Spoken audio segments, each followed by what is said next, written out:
அனைவருக்கும் வணக்கம். அஸ்ட்ரோ சுப மாரிமுத்து உங்களிடமிருந்து. இப்பொழுது பூச நட்சத்திரம் கடகராசியில் பிறந்தவர்களுக்கு இந்த வருடம் சனி பயிற்சி பற்றி பார்ப்போம். இப்போ பாருங்க, பூச நட்சத்திரத்தில் ஒருத்தர் பிறந்திருந்தாங்கன்னா அவங்களுடைய குணங்களை கொஞ்சம் நீங்க தெரிஞ்சுக்கிறது ரொம்ப ரொம்ப நல்லது.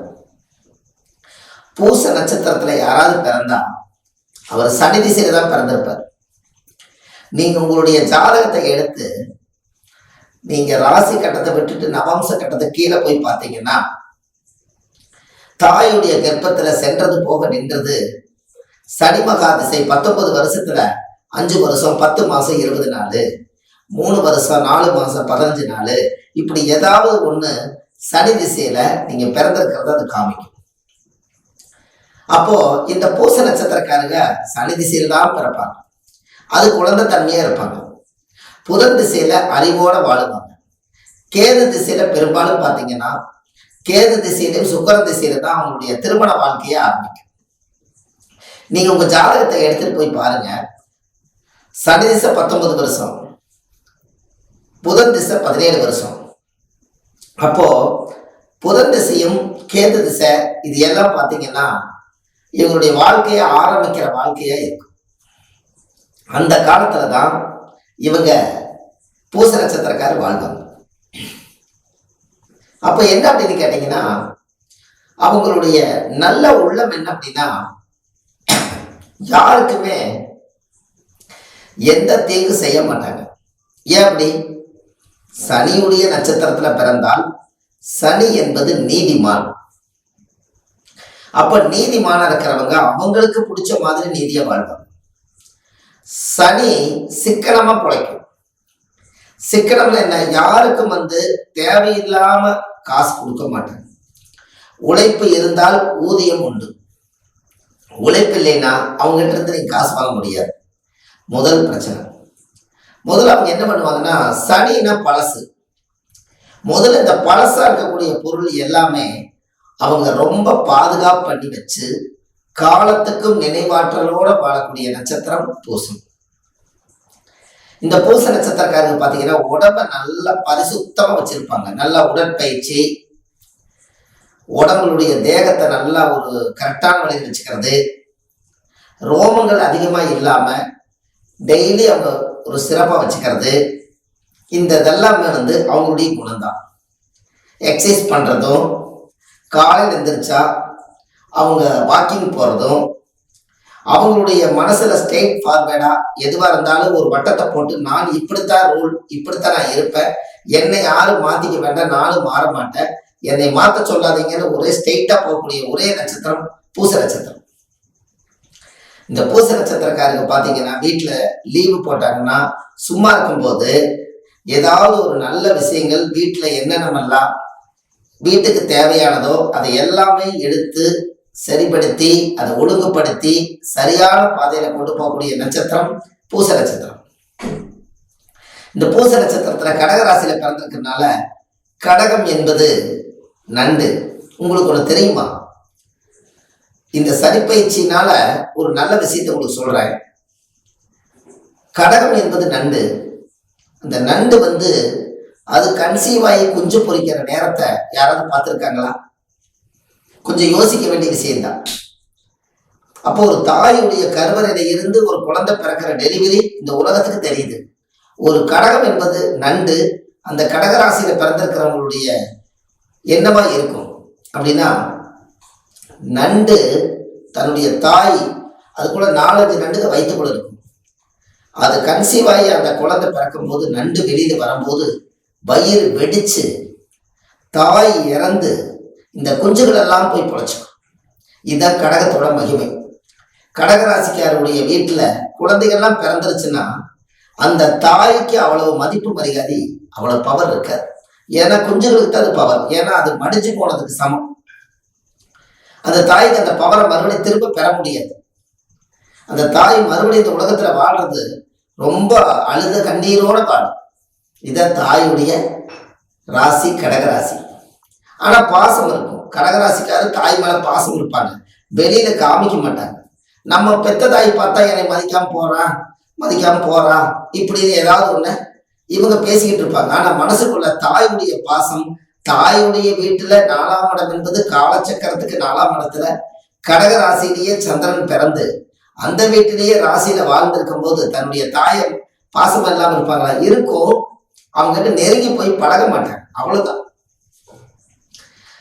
ஆனா தூரத்துல இருந்தா பாருங்க, அவங்க கூப்பிட்டு பேசுவாங்க. ஏமா சாப்பிட்டியா, மாத்திரை நேரம் நேரம் சாப்பிடு, உடம்பு நல்லா பார்த்துக்கோ, நான் இருக்கேன், கவலைப்படாதுன்னு தூரமா இருந்தா பேசுவாங்க. ஒரே வீட்டுக்குள்ள இருந்தா அதிகம் பேச மாட்டாங்க. இது நீங்க செக் பண்ணி பாருங்க, கரெக்டா இருக்கும். ஏன்னா எத்தனை கடக ராசி பூச நட்சத்திரக்காரன் நம்ம பார்த்துருக்கோம். இதெல்லாம் கண்டிப்பா இருக்கு. அப்ப இந்த வருஷம் சனி பயிற்சி மகர ராசியிலிருந்து நேர் கடக ராசின்னு அது 7ஆம் பார்வையை பார்க்குது. அதனால இந்த வருஷம் 7ஆம் பார்வை சனியுடைய பார்வை இருக்கிறதுனால கடகராசிக்காரர்களுக்கு இந்த வருஷம் ஏதாவது சுப விரயங்கள் நீங்க பண்ணலாம். ஒரு இடத்தை வித்து இன்னொரு இடத்த வாங்கலாம். ஒரு பழைய வீட்டை இடிச்சிட்டு புது வீடு கட்டலாம். பழைய பொருட்கள் எல்லாம் போட்டுட்டு புதுசா பொருட்கள் வாங்கி விற்கலாம். வீட்டுல ஆடம்பரமான வேலைகள் எல்லாமே சுபகாரியமா பண்ணிட்டீங்கன்னா இந்த சனி உங்களை பெருசா ஒண்ணுமே பாதிக்காது. இந்த 2.5 வருஷ சனியினால கடகராசிக்காரர்களுக்கு பூச நட்சத்திரத்தை பிறந்தவங்களுக்கு சனி அதிகமான பாதிப்பை கொடுக்காது. ஏன், என்ன காரணம்? ஒரு கேள்வி பிறக்கும் இல்லைங்களா? நீங்க சனியுடைய நட்சத்திரத்துக்காரே நீங்க தான். அதனால சனி இனத்தோட சேர்ந்தா இனத்துக்கு துரோகம் செய்யாது. அதனால சனிக்கு எந்த பாதிப்பும் வராது. ஒரு எளிய பரிகார வேலை நீங்க செய்யுங்க. உங்களுக்கு ஒரு சந்தோஷமான விஷயத்த சொல்றேன். உங்களுடைய வாழ்க்கையில மனம் இறங்கி நம்ம பெற்ற தாயுடைய கடமை நல்ல விதமா இருக்குன்னு சொன்னா, இந்த சனியுடைய பார்வைப்பட்டதுனால உங்களுடைய பெத்த தாய நீங்க காலை தொட்டு வணங்கிட்டு போங்க. ஒரு நாளாவது அந்த தாய்க்கு ஒரு பாத பூஜை பண்ணுங்க. அது காலெல்லாம் கழுவி விட்டு, எத்தனை நாள் நம்மளை குழந்தையா இருக்கும்போது நம்ம உடம்புமே கழுவி விட்டுருப்பாங்க, ஒரு நாள் நீங்க செய்யுங்க. உங்க வாழ்க்கை எப்படி இருக்குன்னு பாருங்க. தாயை சிறந்த கோயிலும் இல்லை, தந்தை சொல்லுக்கு மந்திரமே இல்லை, அப்படித்தானே பழமொழி. அதனால தாய்க்கு ஒரு நாள் காலை முட்டையிலிருந்து ஒரு நல்ல தண்ணீர காலை சுத்தமா கழுவி அவங்க பாதத்துக்கு திருநூறு, சந்தனம், குங்குமம் எல்லாம் வச்சு பத்தி காமிச்சு, கற்பூர ஆராத்தி காமிச்சு 2-4 பூ வச்சு, உங்க பெத்த தாய் கையில மஞ்சள் அரிசியும் கொஞ்சம் பூவையும் கொடுத்து என்னை ஆசீர்வாதம் பண்ணுங்கம்மான்னு சொல்லி நீங்க பெத்த தாய்க்கு கையில கொடுத்து நீங்க நீட்டி காலில் விழுந்து அவங்க 4 அரிசி அவங்க உங்க மேல போட்டுட்டாங்கன்னா தாயுடைய சாபமே நிவர்த்தியா. இந்த பரிகாரத்தை நீங்க எளிய முறையில நான் சொல்லியிருக்கேன். இதை கண்டிப்பா செய்யுங்க. இது அத்தனையும் என்னுடைய பெத்த தாய்க்கே சமர்ப்பணம். ஏன்னு கேட்டா, இந்த உலகத்துக்கு வெளியில கொண்டு இந்த உலகம் இப்படித்தான் இருக்குதுன்னு காமிச்சது நம்மளுடைய முதல் பெத்த தாய் தானே. அந்த தாயுடைய ராசியில கடகம் பிறந்ததுனால அந்த பூச நட்சத்திரக்காரர்கள் எல்லாரும் இந்த வருஷத்துல 2.5 வருஷத்துல 30 மாசம் இருக்குது, ஒரு முறையாவது நீங்க அதை செய்யுங்க. சப்போஸ் எனக்கு தாய் இல்லை, அவங்க காலம் ஆயிட்டாங்க அப்படின்னு சொன்னா அவங்க படத்துக்கு மாலை வாங்கி போட்டு அவங்க பிடிச்ச துணி எடுத்து வச்சு நீங்க சாமி கும்பிட்டு இன்னொருத்தர் தாயா இருக்கிறவங்களுக்கு, நம்ம தாய் வயசு உள்ளவங்களுக்கு அந்த புடவையை தானமா கொடுத்துருங்க. அந்த வருஷம் உங்களுக்கு ஆத்மா சாந்தி ஆகும் போது அந்த ஆத்மா சாந்தி வாழ்த்துனா உங்க வாழ்க்கை எங்கேயோ போயிடும். இதெல்லாம் நீங்க செஞ்சு பாருங்க. யதார்த்தமான பரிகாரங்கள் இதெல்லாம். அதே போல தாய் ஆகக்கூடியது கர்ப்பிணி பெண்கள்.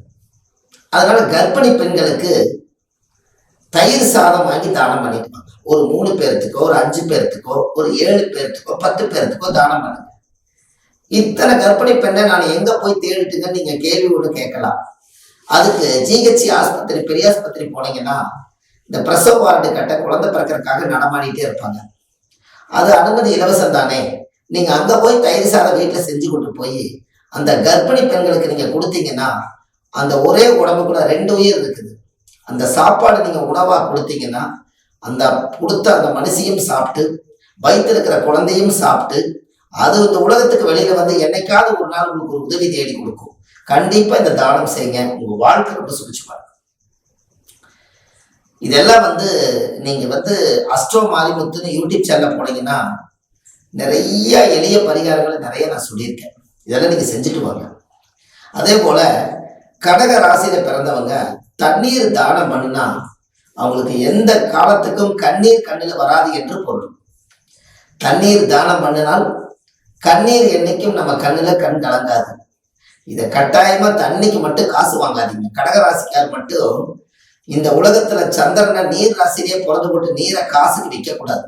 கடகராசிக்காரர் தானம் தான் பண்ணணும். உங்க வாழ்க்கை தானம் பண்ண 100 மடங்கு நீங்க நல்லா இருப்பீங்க. இந்த உலகத்துல வந்து பனிக்கூடத்துக்குள்ள நீரோட பிறக்கும் போது எல்லோரும் தண்ணீரோட தான் பிறக்கிறோம். உங்க வாழ்க்கையில கடகராசிக்காரர் கண்ணீர் வராம இருக்கணும்னா நீங்க தண்ணீர் தானம் பண்ணுங்க. உங்க வாழ்க்கை இன்னும் சிவச்சு மாறும். இதெல்லாம் ஒரு எளிய பரிகாரம். நீங்க கண்டிப்பா உங்க வாழ்க்கை எப்படி இருக்குன்னு பாருங்க. ஒரு கீழே போயிட்டு இருக்குது பாருங்க அந்த நம்பர், அந்த நம்பருக்கு நீங்க ஒரு கால் பண்ணுங்க, ஒரு அப்பாயின்மெண்ட் பதிவு பண்ணுங்க. உங்களுக்கு அப்பாயின்மெண்ட்ல கண்டிப்பா உங்களுக்கு ஒரு டைம் கண்டிப்பா கிடைக்கும். அதெல்லாம் உங்களுக்கு ஒரு பெரிய பொக்கிஷம். உங்க ஜாதகத்தை எல்லாத்தையும் கணிச்சு அதை துல்லியமா கணிச்சு வித்தியாசமா நாங்க ஜோதிடம் சொல்றோம். பேனாவை நோட்டை நீங்க கையில் எடுத்து வச்சுக்கோங்க. நான் சொல்ற மாதிரி எக்ஸ்பிளைன் பண்றேன். நீங்களே உங்க ஜாதகத்தை உங்களவே நான் பார்க்க வைக்கிறேன். உங்களுக்கு புரியும்படி நான் சொல்றேன். இது எல்லாமே பொறுமையா நிதானமா ஜோதிடம் என்பது என்ற பொருள் நல்லா சோதிச்சு திடமா சொல்லு. அப்பதான் உனக்கு ஜோதிடம் பழிக்குன்னு அந்த காலத்திலேயே இதுக்கு ஒரு பேர் வச்சிருக்காங்க. அதனாலதான் ஜோதிடம்னு வந்துச்சு. அதனால இந்த கடகராசியில பிறந்திருக்கிறவங்க கற்கடகம் சிம்மம் கன்னி கேது மற்கடகத்துக்கு ஏது பலன் என்று அந்த காலத்திலேயே கவி உண்டு. அதனால உங்க வாழ்க்கை நல்லா இருக்கும். இந்த கடகராசியில பூச நட்சத்திரக்கார் வந்து வாழ்க்கையிலேயே மிகப்பெரிய வெற்றி அடையக்கூடிய காலம் இந்த 30 மாசத்துல சரியான காலம் என்று சொல்லி உங்களிடமிருந்து விடைபெறுகிறேன். அஸ்ட்ரோ சுப மாரிமுத்து. நன்றி, வணக்கம்.